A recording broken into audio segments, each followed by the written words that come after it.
Oi! Yes. Wow, only the second balls deep breakdown of the week so far, but that's all it's going to be this week, actually. Just two. This card is so trash that I am only going to do two balls deep breakdowns for you guys this week, and we're going to do more content next week. So, this week, what we've got for you is Kai Kamaka versus Danny Chavez, the Colombian Warrior, UFC Vegas 33 this Saturday. Not a lot of great fights on this card, but you guys did ask that I break this one down for you guys, so we're definitely going to get into it. It's time for another Balls Deep breakdown, you guys, with me, your host, Uncle Weezy.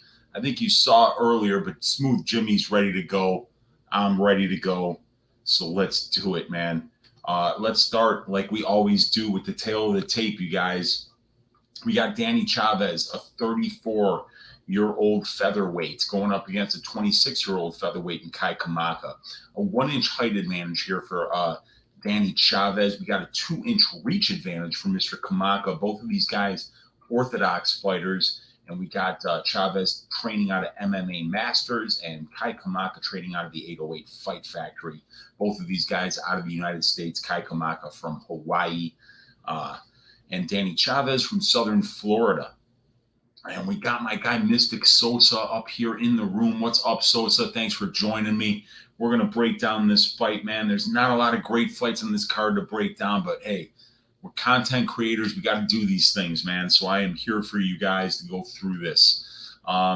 We've got 15 professional fights for Danny Chavez, 12 for Kamaka. We see that Chavez got an 11-4 record, Kamaka an 8-4 record. We got about 70 more minutes in the cage for Danny Chavez, a couple more minutes in the average fight time for Chavez. Neither one of these guys has been showing much finishing ability, whether they're in the UFC or outside of it. And we got an 11-year career for Danny Chavez. He started around the age of 23.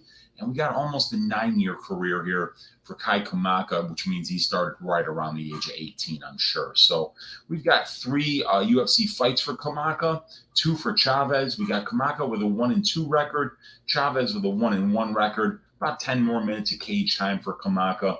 Average fight time, Kamaka is 13.16, Chavez 15 in the UFC. And if we look at the finish stats here, we'll see what I was talking about earlier. 8 wins, only one of them inside the distance for Kai Kamaka by submission. He's never knocked anybody out. So definitely not a guy that wins by finish here. And we got Danny Chavez with only 27% of his overall wins by knockout. So that would be, I guess, what, three knockout wins in Danny Chavez's career out of 11 wins. So, yeah, 3 out of 11, not good, 27%. And we see of how these guys lose. We see that Danny Chavez has 1 of his 4 losses by submission, 3 by decision. And we've got Kai Kamaka with 2 of his losses coming inside the distance by knockout, none by submission. We got Thomas Howard in the room. What's up, Thomas? Thanks for joining us, man. Appreciate it. If we go up to the striking stats here, let's see. We got Danny is showing a 39% striking accuracy. He's landing 2.93 out of 7.43 significant strikes attempted for a 39.46% striking accuracy. We got Kai Kamaka throwing a ton more volume here at 5.63 significant strikes landed per minute out of 10.03 offered for a 56% striking accuracy. Very impressive. And he's showing a little bit of power too, as he has 1 knockdown in his 222 strikes landed. I believe that came in the second round of the TJ Brown fight. So that's clocking out to 0.38 knockdowns per 15 minutes for Kai Kamaka.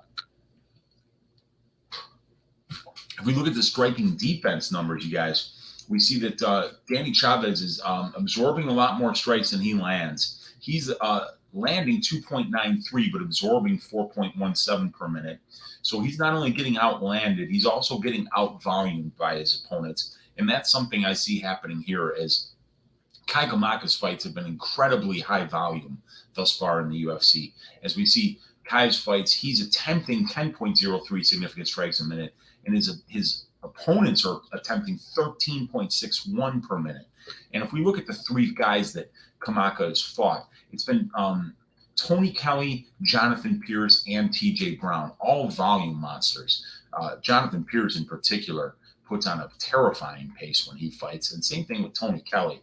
So he's right now, what I'm seeing in the striking is that Kai Kamaka is much more used to fighting at a high pace. And I believe that this fight is going to be a higher pace than what Danny Chavez has seen thus far in the UFC, even though Jared Gordon and TJ Brown are very active fighters and they do put a lot of volume on their opponents. It's not quite the same as what Jonathan Pierce and Tony Kelly did. Tony Kelly, I think, threw about 240 significant strike attempts in 15 minutes against Kai Kamaka. So the fights that Kamaka has been in have been at a much higher pace than what Chavez has, as we see, about 75% of the volume Chavez throws as Kamaka. So yeah, I definitely see a volume advantage here for Kamaka. We've seen a little more power from him because he has a knockdown in the UFC, but Danny Chavez, because he's a little bit lower volume, the reason for that is because he throws his strikes with a lot of power. So yeah, I mean, this guy, he may not throw a ton of volume, but everything he throws is with very bad intentions. And in particular, his low leg kicks are vicious. He did a number on TJ Brown, did Danny Chavez with those low leg kicks in his 2 fights ago. It was his only UFC win, and that was really how he set up the win, because TJ Brown, he took a lot of the sting out of his punches and he took a lot of the movement out of TJ Brown and was able to beat him up from the outside, get some takedowns late in the fight, late in the 3rd round to get that win. But Danny Chavez's biggest weapon here, in my opinion, are going to be those low leg kicks that he was blasting Brown and Gordon with.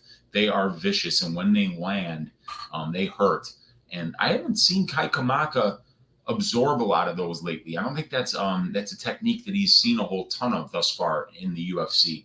So if he's not ready for that, Danny Chavez is going to be hurting those lower legs, and it's probably going to take some of the sting out of Kamaka's punches, and probably take some of the movement away as well. Because when we hurt those lower legs, it's so much harder to keep up that movement and stay on your bike, stay on the outside, which is something that Kamaka's done a really good job of doing, and something that he's going to have to do here against somebody that hits as hard as Danny Chavez. And if we look at the defensive numbers here, we see that both of these guys absorbing more strikes than they land.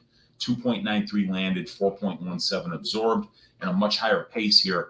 5.63 landed for Kamaka, 6.26 absorbed. Both of these guys' striking defense is right around 54%, and neither one of these guys has been knocked down in the UFC thus far.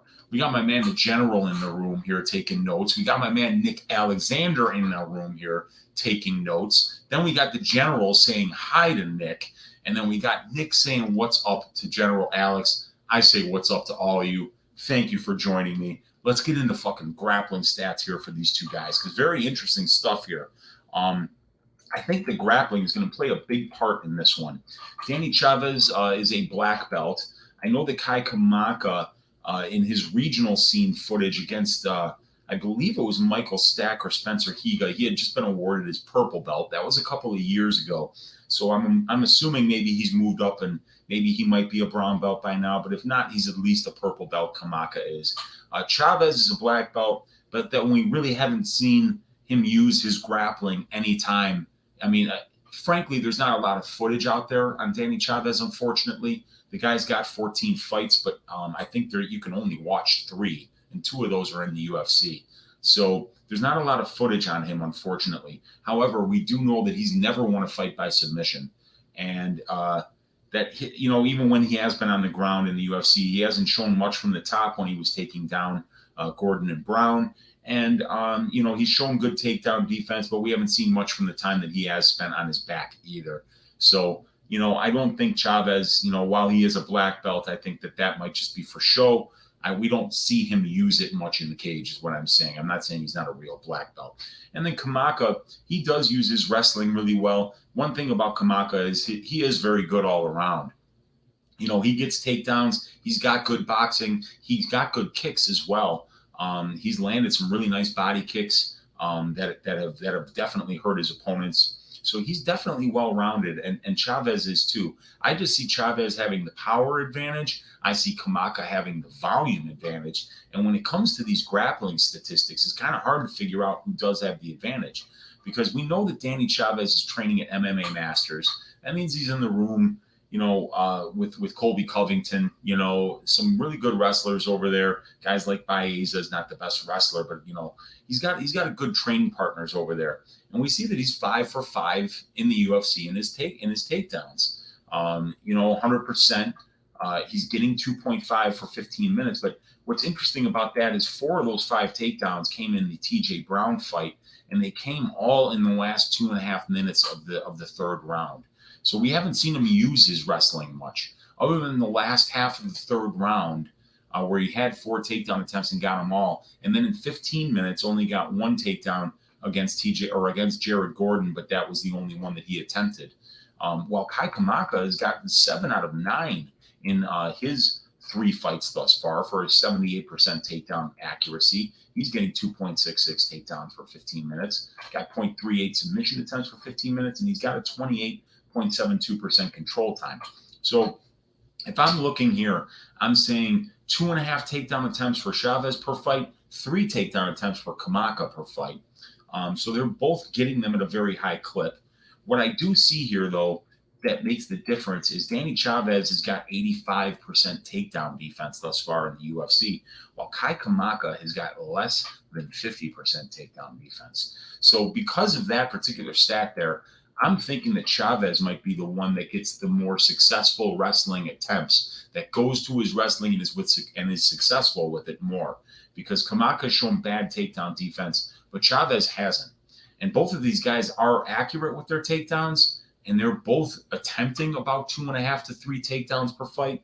So I'm going to actually give Chavez a little bit of the advantage here on the grappling side. He does have that black belt. He does have better takedown defense than Kamaka, and he's shown just as much of a willingness to go to the offensive wrestling as Kamaka has. So I think I'm going to give him a little bit of an advantage here. However, the only problem is that we're seeing Chavez with 7.5% control time, but he's allowing almost 24% control time, while Kamaka is out controlling his opponents at almost a 3-to-1 ratio. So while Danny Chavez is actually getting controlled at a 3-to-1 ratio, Kai Kamaka is out controlling his opponents at almost a 3-to-1 ratio. So it's really hard to say, So we got, Kamaka out controlling his opponents, but we've got Danny Chavez showing better takedown defense. We got both guys showing this about the same amount of willingness to wrestle. And when they do show that willingness to wrestle, they're getting their takedowns at a very good clip.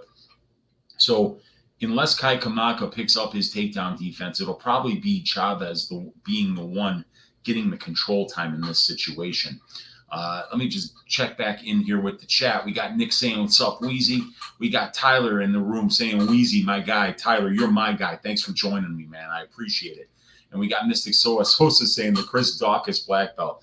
Dude, yeah, I mean, some guys, they have black belts, but they just prefer to do something else.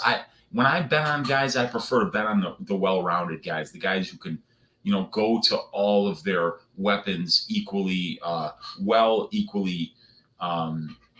just as well to stick with the grappling or the boxing. I like seeing guys when they're flowing within the fight and kind of going to where their opponent is most uncomfortable.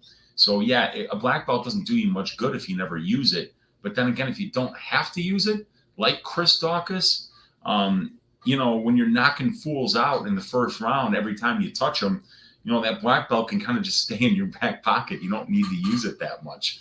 It's kind of funny when you're that well-rounded and when you have that many ways to beat your opponent, how some of your skill sets never even get seen, like we have with Chris Daukaus. Got Dr. Kendrick in the room. What's up, dude? Thanks for joining us, man. Appreciate it.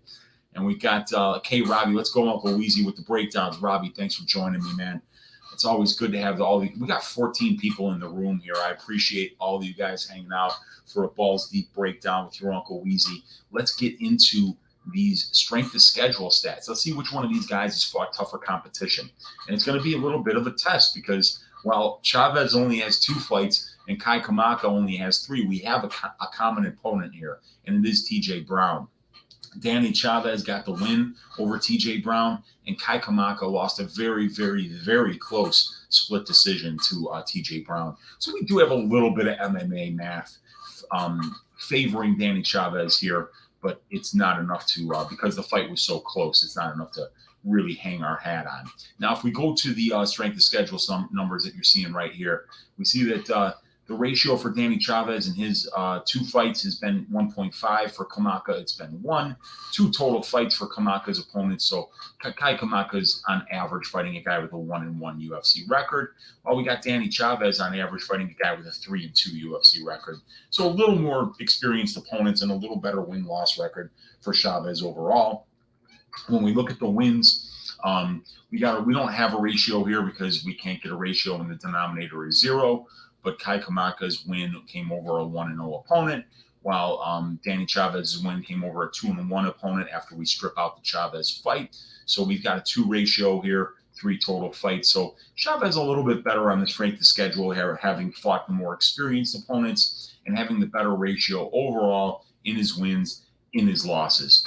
Yeah, so Chavez fighting Jared Gordon, lost by unanimous decision.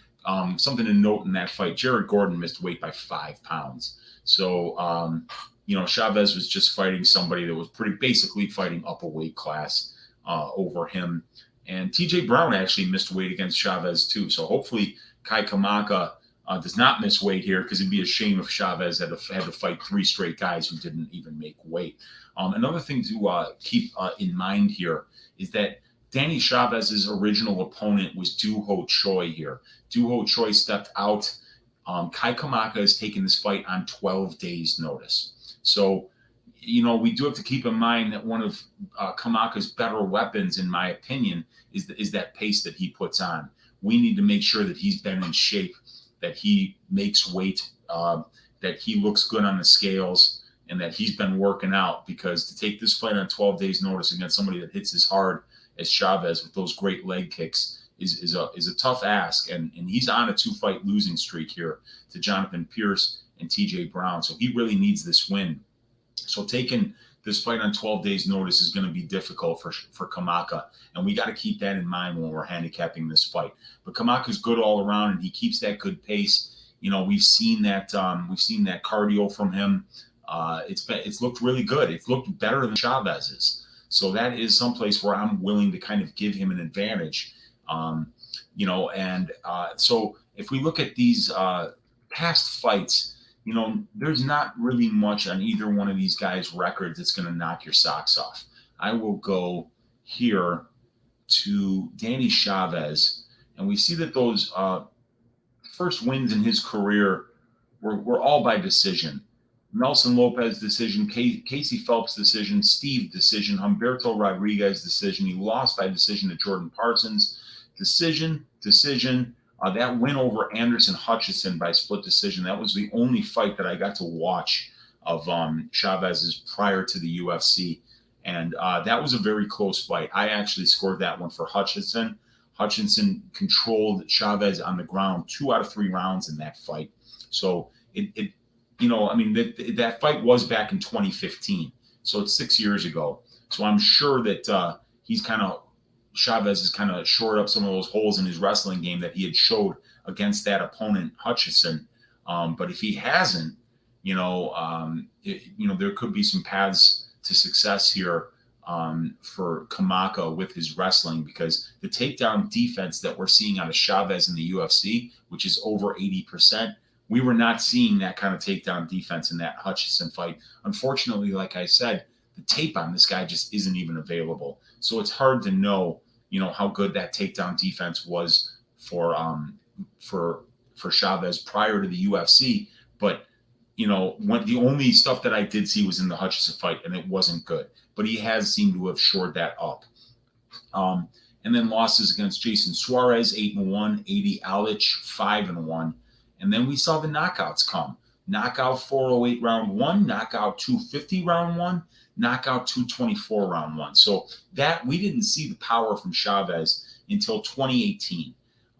So now he carries that into the UFC. He gets a win by decision over TJ Brown. He gets a loss by decision over Jared Gooden. But he had really hurt that lead leg of TJ Brown, made him switch stances halfway through the fight. And I could see him doing similar damage with those low leg kicks against Kamaka. And if we take a closer look at Kamaka's record, He's only got one win by submission. This came very early in his career against Nui Wheeler. And we'll note that Nui Wheeler had a 1-8 record going into that fight. So if, the only tomato can that this dude fought, he finished. But he's never finished anybody else in his career. That is kind of alarming for somebody that's been in the game as long as Kai Kamaka. To not have one finish over one legitimate opponent is a little bit scary. And frankly, we didn't see any finishes from Chavez as well until 2018. 5 years, 6 years into his career. So neither one of these guys showing a lot of finishing acumen here. Kamaka is taking the fight on somewhat short notice, but this is leading me to believe that the over might be a pretty good bet here. And let me just kind of go through some of the advantages that I've seen for both of these fighters here. So if we're talking about Chavez, the advantages, in my opinion, are that he's slightly more experienced. He's got 3 more fights as a pro. He's got 65 more minutes of cage time, 2.5 more years as a pro. He's got excellent offensive and defensive wrestling that we've seen thus far in the UFC. However, prior to the UFC, I was seeing him get taken down a lot in the one fight that I had availability to watch. He's been 100% on his takedowns in the UFC, 5 for 5, and successfully defended 11 of 13 against for 85%. And Kamaka has been taken down 7 of 12 times that his opponents have taken or attempted takedowns against him. So only 41.67 takedown defense for Kamaka and a 100% takedown accuracy for Chavez leads me to believe that if he does go to the wrestling, he might be able to have some success there. Kamaka is allowing 2.66 takedowns per 15 minutes. And also, on Chavez's side, I see a power advantage, and I see those leg kicks making a very big difference. And then for Kamaka, he's 8 years younger. We cannot forget that Danny Chavez is a 34-year-old featherweight. So, that age advantage is a very big thing. And then when we see that he brings that pace and that pressure and that, Chavez is not used to fighting at that type of a pace, that could be a very good weapon for Kamaka, having that youth, putting that pace on Chavez, taking him to places where he's not very comfortable, where he doesn't get to sit at range and throw all power into all of his strikes. We got a high volume and accurate striker with Kamaka, 10 significant strikes attempted per minute. 56% accuracy is excellent. We're showing excellent offensive wrestling on the Kamaka side as well. He's 7 of 9 on his takedown attempts, almost 78% takedown accuracy, 2.66 takedowns per 15 minutes. And he's out-controlling his opponents in almost a 3-to-1 ratio. So this is, and I'm having a really hard time picking a winner of this fight, man, because for every advantage that I see for Kamaka, it's like I can go right over on the other side of the column and pick out a good advantage for Chavez as well. What are you guys thinking? We got Asphalt in the room. He's saying what's up, and he's saying that he's leaning Kamaka by decision. Whoever I'm picking here, I would be picking them by decision. It's not that these guys don't hit hard, and it's not that these guys don't put on a pace. And I mean, they're both extremely tough. But yeah, dude, I think the fight goes to decision is a really good bet for this fight because we haven't seen the finishing power out of either of these guys. And neither of these guys are the type of people that I would say that are looking for the door in there either. I mean, Kamaka with that hot Hawaiian spirit, a Colombian warrior, and Danny Chavez, neither one of these guys is looking for the door. And who's never looking for the door? My man DFS by the numbers, dude. This guy provides more content than anybody in the business. And we're going balls deep here, my man. This is how we do it. I'm only trying to follow in this man's footsteps. He's one of the best in the business. Give it up for him. And I'm going to tell you something else. Me and this man, we got a little announcement for you that's going to be coming up this Sunday night on Stat Digger, 6:15 Central Time. We're going to start. And at some point during the broadcast this Sunday night, while we're breaking down UFC 260, 260 something with Lewis versus Ghana. I think it's 264, but I might be wrong on that. Either way, big announcement. Tuesday night time slot. We got a big announcement. So you guys got to tune in to Stat Diggers, where DFS by the numbers will be going balls deep into all of the fights on the pay-per-view card this Sunday, coming up next week for UFC 264 pay-per-view. Nick's saying this one is hard. I couldn't agree more, man. And we've also got Dr. Kendrick saying Kai first TKO. That could, wow, that would be a ballsy thing to bet on, dude. And if you really think that, Dr. Kendrick, I'm telling you, you're gonna get good fucking odds on it. If you believe that that's gonna happen, man, bet that shit, because you might get 8-9-1, 8 and 9 to 1, 10 to 1 odds on that. So if you do hit it, I will definitely shout you out on stat tickers if you're right about that one, because that is a bold selection, my man. But always remember that fortune favors the bold. We got Nick saying, yeah, this one is hard. It is. It's a hard fight to call. There's just as many things to like about Kamaka as there is about Chavez here. We got Tyler saying, I really have no idea. Hart says Chavez, but I feel like Kai is going to pull this one out. Dude, I have a feeling this is going to look a lot like the TJ Brown Kai Kamaka fight that just, came right down to it. You're going to leave it in the judge's hands. So leaving it in the judge's hands as a gambler these days is an absolutely terrifying thing to do. These judges are the worst. So what I've been thinking lately is that if you do see a fight going to decision, in order to remove the risk of the mentally disabled judges that work in Vegas, sometimes just bet that fight goes to decision line. That way you can laugh your ass off while Sal D'Amato bends somebody over and ruins their career by giving the other fighter a 30-27. So sometimes, the best way to go when you see a fight this close, you see that it's in Vegas, mentally disabled judges, just bet fight goes to decision, and don't let those guys put their cock in you, because nobody needs that. We got Nick Alexander saying early lean was Kamaka, but now thinking Chavez. Dude, I'm on both sides of this. I'm jumping both. Like every time I think I like Kamaka, there's something that catches my eye about Chavez and vice versa. And Asphalt saying fight goes the distance is definitely the safest bet. Yeah, it is, man. It is. That's the way that I would probably be first looking to bet this, because I wish I could, after 28 minutes, tell you guys I had a really strong lean one way or another, or that the hours of tape that I watched on Kamaka and Chavez combined, really led me to believe that you should be putting your money one way or the other on this. But man, I'm having problems, you guys. I really am. And then DFS by the number saying big announcement for a big card. And yeah, we're just going to leave it at that, man. Big announcement, big card, big content coming up. I'm so fired up for this. And we got my man Sosa laughing. Yeah, dude, it's laughing until you're the one holding the ticket that says Miranda Maverick, and then you just sit there with your jaw on the floor while you hear Saul D'Amato. We say it's 29-28 Barber. Go fuck yourself, man. And we got Nick Alexander. That's a great idea. Judging was mental last card. Yeah, and we're still in Vegas here, so it might be mental again. I mean, there's no indication that the UFC is doing anything to fix this. Nobody's demanding an explanation from McCarthy or D'Amato or Lee or any of these judges that have made these horrible decisions, these indefensible decisions that are fucking with people's careers, who work way too hard to have their careers, impaired by Vegas judges. Man, it's rough, man. And I really feel bad for people that work as hard as UFC mixed martial artists do, to sit there, with your hand in the referee's hand and waiting for these judges to get it right, man, and knowing that if they don't, it's going to cost you tens of thousands of dollars. It's not good, man. We got my guy Alan in the room. Alan saying they use a 12 to 15 round scoring system in 3 to 5 round fights. Yeah, and it's archaic. It's stupid. And we're not even really, you see these 10-8 rounds that are happening that aren't even being scored 10-8 rounds. Kyler Phillips, first round against Paiva. Ronnie Barcelo, second round against Valiev. These are clear 10-8 rounds, and they're changing the decisions and giving fights to people that didn't win the fucking fight. So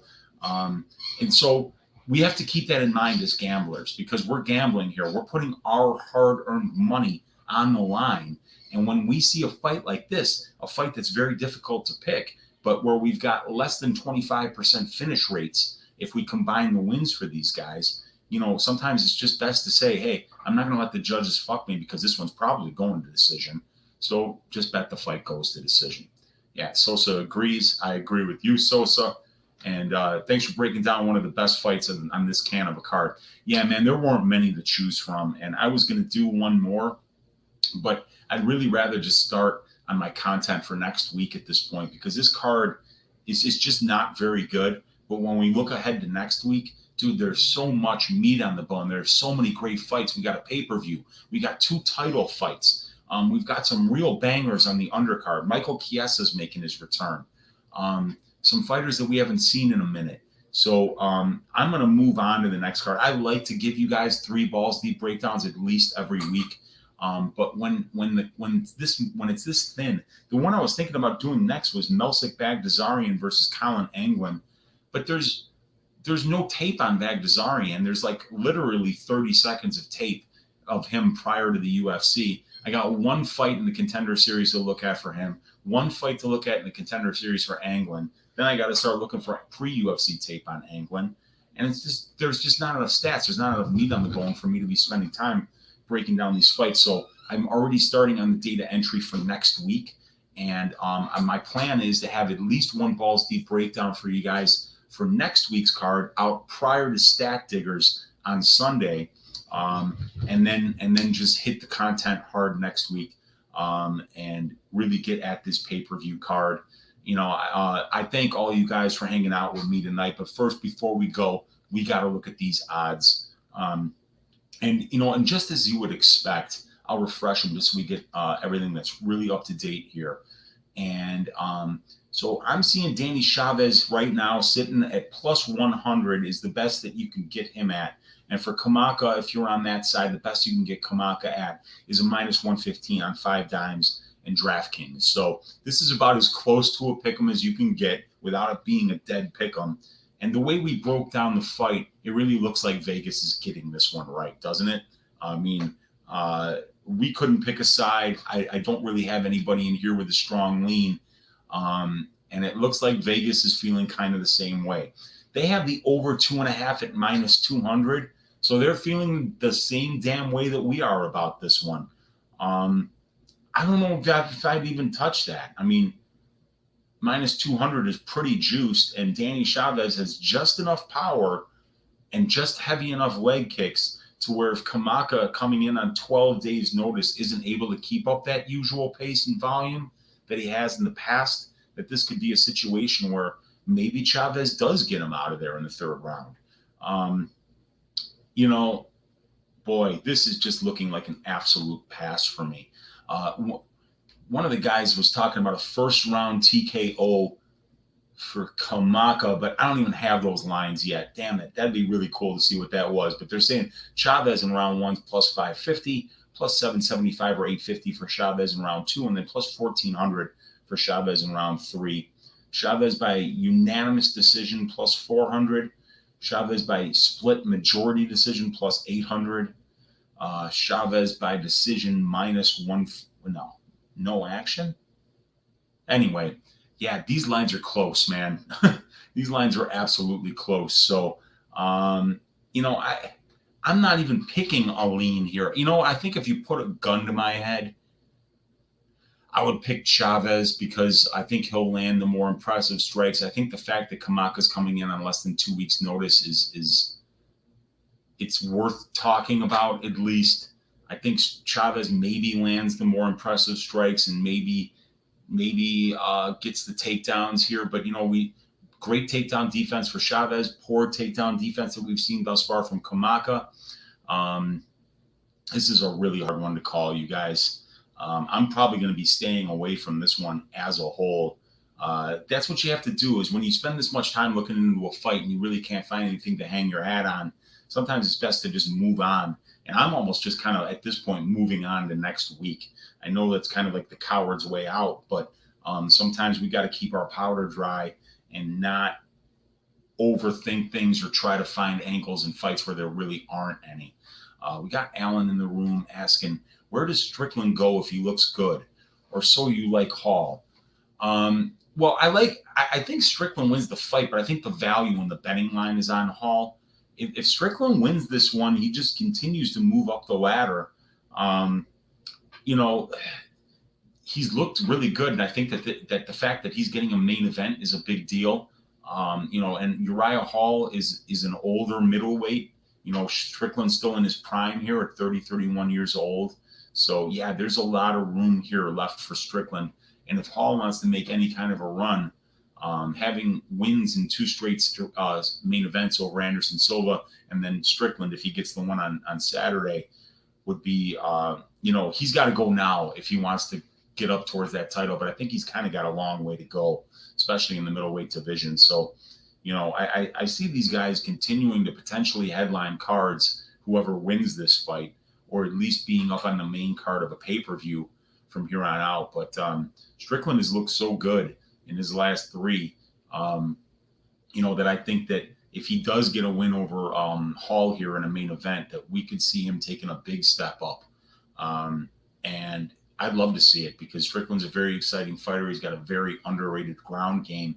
And I could really see him making a run in this division because he is a very well-rounded mixed martial artist. And right now his stand-up is very good. I just think that if you look at how Strickland has lost in the past, that loss to Elizu Zaleski dos Santos is exactly how Hall beats people when he surprises people. That spinning back kick to the midsection of Musasi, the spinning heel kick that he caught Robert Sello with or Adam Sello with in the Ultimate Fighter. Those cheeky spinning techniques. It's exactly how Strickland got knocked out when he got knocked out in the UFC. So, I'm not counting Hall out here. I think it's a little bit closer of a fight than the line indicates, but I'm still leaning Strickland because I think he's by far the better mixed martial artist as a whole. And if he does go to his grappling, I think he can win rounds that way or potentially even get a submission.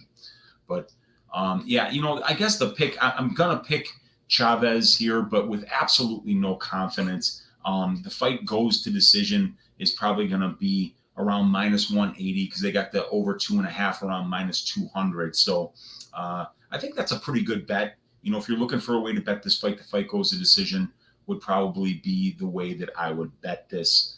But other than that, I am staying away. But I thank all of you who are in the room with me right now for not staying away from this edition of Balls Deep Breakdown.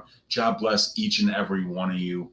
I will be back on Sunday night on Pub Sports Radio, 6:15 Central Time, for a very special Stat Diggers breaking down a pay-per-view card with a heavyweight interim title belt at the top of the card. Can't wait for you guys to join me for Stat Diggers. Thanks once again for joining me for Balls Deep Breakdown. God bless. I will catch you guys on the other side. Y'all be good.